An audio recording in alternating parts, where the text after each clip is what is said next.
It's time for the Phenology Show. Phenology is the rhythmic biological nature of events as they relate to climate.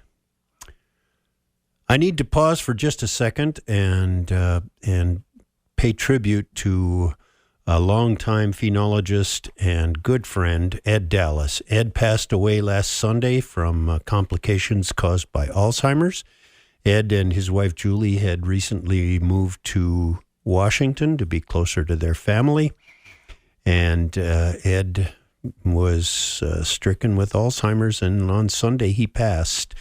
Ed was larger than life. If you met Ed, if you heard us talking, Ed and I did many programs together here on KAXE, and Ed was a frequent contributor to the Phenology Show. Ed also raised sled dogs, raced them, was very active in the John Bear Grease sled dog race every year, manned a spot on the trail to help out with runners, dog mushers.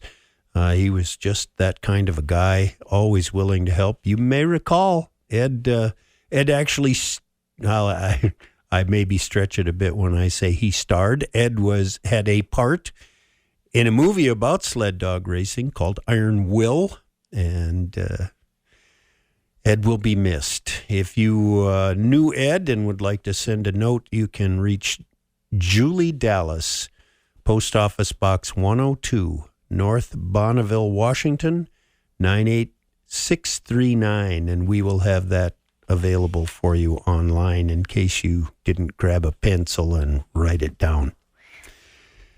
Ed, rest in peace, buddy. It was a good run. We had a lot of fun. Now on to phenology. And this is the time of year when obviously things are beginning to change. Many of you have reported seeing maple trees changing color. The hazelbrush is definitely changing color. There's just a lot going on, and we're going to run through a bunch of it. We're going to start with, let's start with the maples.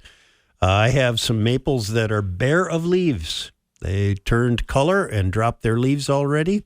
I also have maples that are as green as they were in July and don't look like they're going to turn color anytime soon.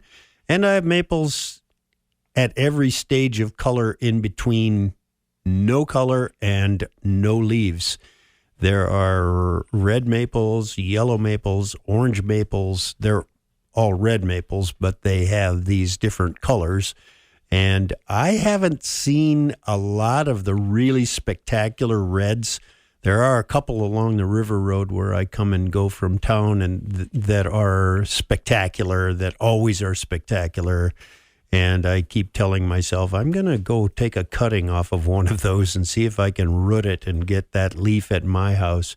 But I haven't done that. And at my house, the reds are not as spectacular as I might have hoped, but there are a bunch of them that may still yet come through for me.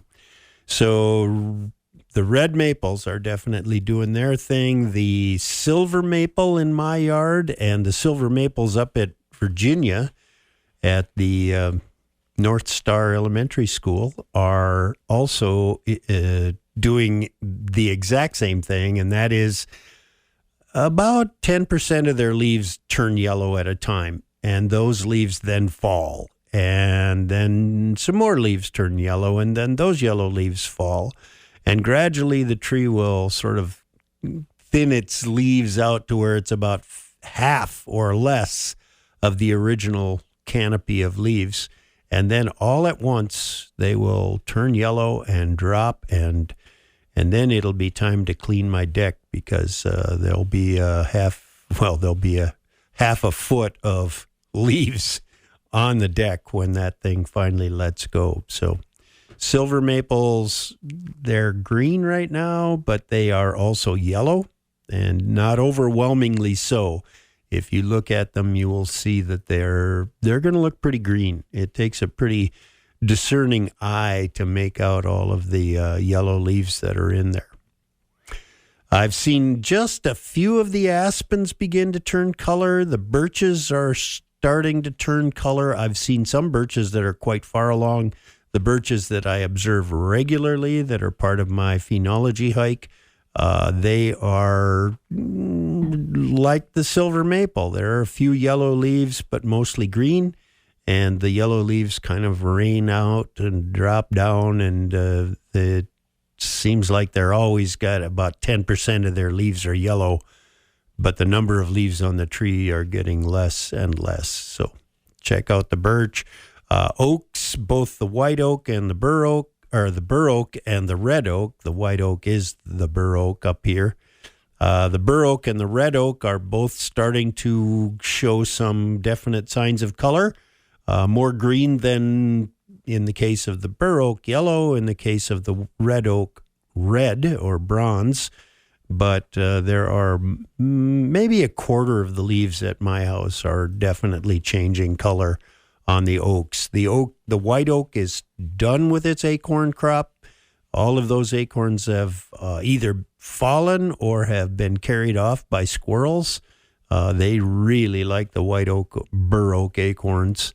The red oak acorns, there are about 10% of the acorns are still left on the tree, but the tree is filled with a lot of empty caps, and the ground is littered with acorns. And every day I have a doe and a fawn come into the yard and eat the acorns. It kind of upsets my dog. Not that my dog wants to eat the acorns, but she would enjoy chasing those deer if she could get outside and do it, but we're not letting that happen. And the deer come in and eat the acorns and move along, and I'm happy to have fewer acorns in the yard, and the deer are happy to get a little bit of nourishment out of them. You may recall the white oak acorns are the preferred acorn. They are sweeter and they have more nutrition than the red oak acorns. So the squirrels tend to, when they can, ignore the red oak acorns and focus on the white oak acorns. Now that the white oak acorns are done, they will probably switch over and start messing around with the red oak acorns a little bit. They're not preferred. Hazelbrush, the American hazel is red and the beaked hazel is yellow. And right now both of them are pretty substantial in their color, pretty easy to spot. I'd say about half of the leaves at my house, about half of the leaves have fallen off of the hazels, both American and beaked. And the half that remain are about half yellow and half green. So they're still in the process. It's usually right around the 1st of October that the hazelbrush is finally down. And it's at that point that I think, well, now maybe I'll have a chance at seeing those ruffed grouse instead of just hearing them. So it shouldn't be too long. We are at the 22nd. By the way, either today or yesterday was the solstice. So the sun was directly above the equator at noon yesterday. It came up exactly down the east-west road that leads into my house, right straight down. If I'd been up at dawn, the sun would have risen right straight in line with that road, and it sets right and straight in line with that road in the evening as well. And now it's going to start progressively getting further and further south of the road. So we will keep an eye on that too. I've been watching, I have a black ash in my yard that is still pretty healthy. And I'm hoping that the emerald ash borer doesn't find it anytime soon. That was bright yellow a week ago when we talked. And yesterday when I looked at it, it was absolutely bare. All of the leaves have fallen from the ash.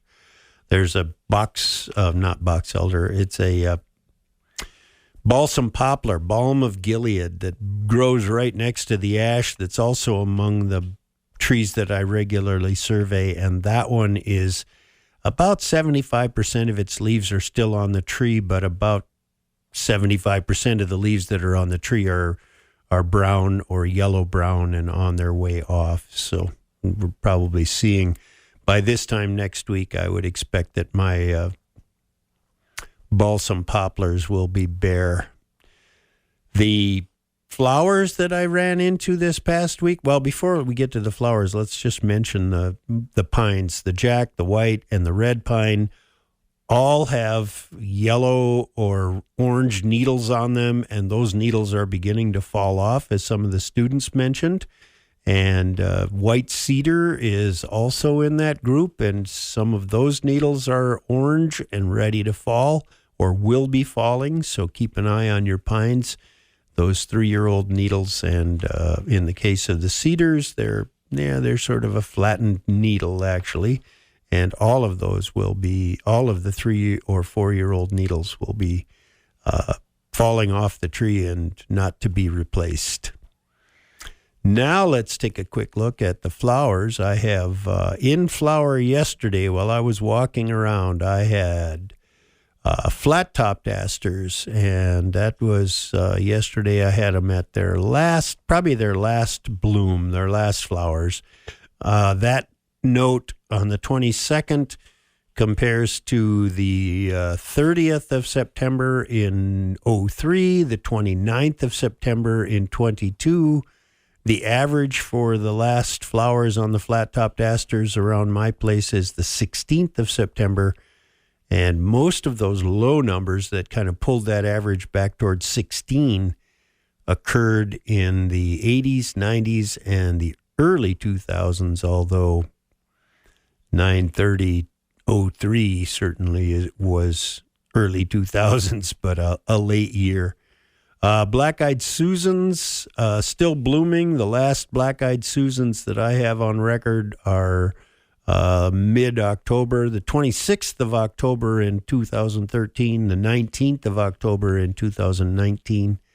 Among the other plants that I found in bloom, red clover, white campion, silvery cinquefoil, tansy, purple-stemmed asters, northern heart-leaved asters, large-leafed asters, red clover, white campion. I mentioned white campion, Horreolissum. There are still a number of flowers that are still in bloom, and some of those will persist almost until the snow covers them up. Among the birds, Canada geese, a big flock of Canada geese heading south. I've seen a few robins, and I've talked about robins before. Robins, typically I'll see my last robins in November, but the thing about robins that makes them a little bit hard to track is that this time of year they gather into flocks, and if they're not in your yard feeding, you may think that the robins are gone, but they're just in somebody else's yard feeding. So big flocks of robins are moving around the countryside, and one day they'll probably be in your yard until about the middle of November, and then we'll see them no more. Yesterday I had 3 grackles show up at my feeder, and that's a bit unusual. I haven't seen a blackbird or a grackle at my feeder for a month, but these 3, I don't know if they're migrating or what they were doing, but suddenly I had 3 of them kind of poking around on the ground below the feeder, checking for, sunflower seeds that fell off, or maybe some of the suet that got knocked away when the woodpeckers came to eat. The rose-breasted grosbeaks have left. All of the immatures left this last week. I haven't seen a rose-breasted grosbeak at my house in several days. I haven't seen a hummingbird since a week ago Sunday, but my friend Dave Peterson down in Boy River had a picture that he sent me of a hummingbird at his feeder yesterday. And if my feeders are still out. I don't know when some poor hummingbird who got the message late is going to come through and need a drink, but I don't have a lot of liquids in them, and I change it out every 5 days or so. I'm mixing my ratio at 3-to-1 now rather than 4-to-1. I want to give them as much energy as they possibly can get. Dave sent me a note saying 3 parts water, 1 part sugar, and a sip of beer for the guy making the juice. So I think that's a pretty good recipe. Other than that, mushrooms, there have been mushrooms everywhere. The kids up in Virginia saw chanterelles and lobsters, both of which are delicious. I'm seeing a lot of honey mushrooms. They are edible, but I don't eat them just because I'm not positive. And there is a look-alike for the honey mushroom that can be poisonous, and so you're probably going to want to be in the presence of someone who knows what they're doing. And that is not me. So don't ask me, but find somebody who knows mushrooms and ask them. And as always, if someone says to you, oh, these are delicious, invite them to have dinner with you and make sure that they eat them first. That way you will be assured that they are safe to eat. Still a few mosquitoes around, and I have dates on mosquitoes that run all the way into October. I hate to say it. Deer flies. Normally, the 1st of September is the end of the deer fly season. So I went back and I looked at last deer flies, and the average is the 18th. I saw them on the 18th this year, the 16th in 2003, the 18th in 2013, and in 2000 on the 17th. And in 2000, they started the year so early that we had 120 days of deer flies in 2000. Now, if you like statistics and you don't mind getting off the subject of science, I will tell you that the fact that the latest deer fly I ever recorded, which was on the 18th of September in 2013, preceded the latest coldest spring that I ever had. So 2013, 2014 were my two coldest, latest springs ever. So perhaps tying that record, the 18th this year, if you want to have some fun and don't mind being wrong, why, I would say, hey, this could be a really bad late spring. But you know what? There's no science behind that. So I will tell you what kind of a spring it is come June next year. All right? That's my deal for you. That's the Phenology Show this week. As usual, if you have comments or observations you'd like to send along, we really would like to hear from you. Please get in touch with us.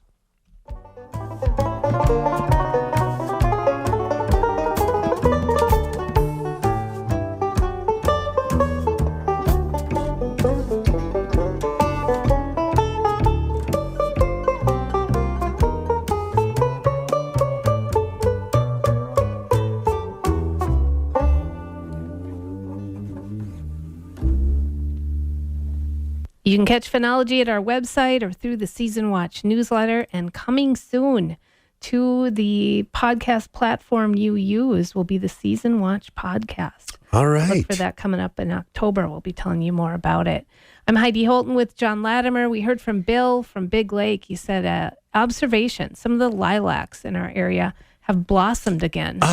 Not all just sporadically throughout our neighborhood. Not all just sporadically.